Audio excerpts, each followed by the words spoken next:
أعوذ بالله من الشيطان الرجيم بسم الله الرحمن الرحيم دا محرم الحرام مبارک میاش دا شروع ده د دې میاشتې فضیلتونه او اهمیت خو احادیث مبارکو کې او کتابونو کې په کثرت سره راغلي دي. یو څو مختصر انداز کې تاسو ته د دې فضیلتونه دا وایم او په دې کې چې کوم اعمال کول دي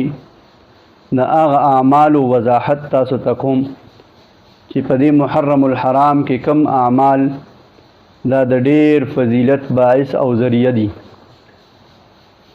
احادیث مبارکو کې د حضور علیه الصلاۃ والسلام په ارشاداتو کې راځي چې څوک د محرم الحرام د میاشتې په نهم او په لسم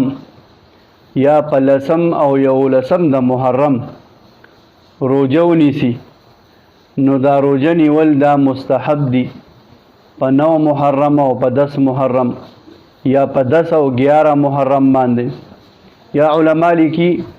د پیغمبر علیه السلام عادت مبارک ایام 20 روجه به نیسلې نو که څوک دکا ایام 20 روجه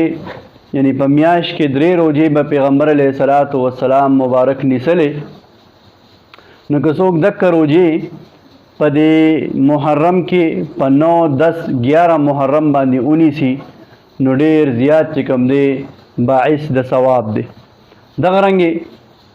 په محرم کې په لسم د محرم یوم عاشوره چې ورته ویل کېږي په دې کې په خپل اهل و عیال باندې په رزق کې فراخي او فراوانی راوستل او دکه رنګې د محرم په میاش کې بالخصوص د عاشورې په ورځ باندې کثرت سره استغفار ویل استغفر الله تعالی ربي من كل ذنب واتوب الیه دا کثرت سره ویل په لسم د محرم باندې د حضور علیه السلام ارشاداتو کې راځي چې الله جل شانه با څوک چې د دې خبرو اهتمام وکي الله جل شانه بدتا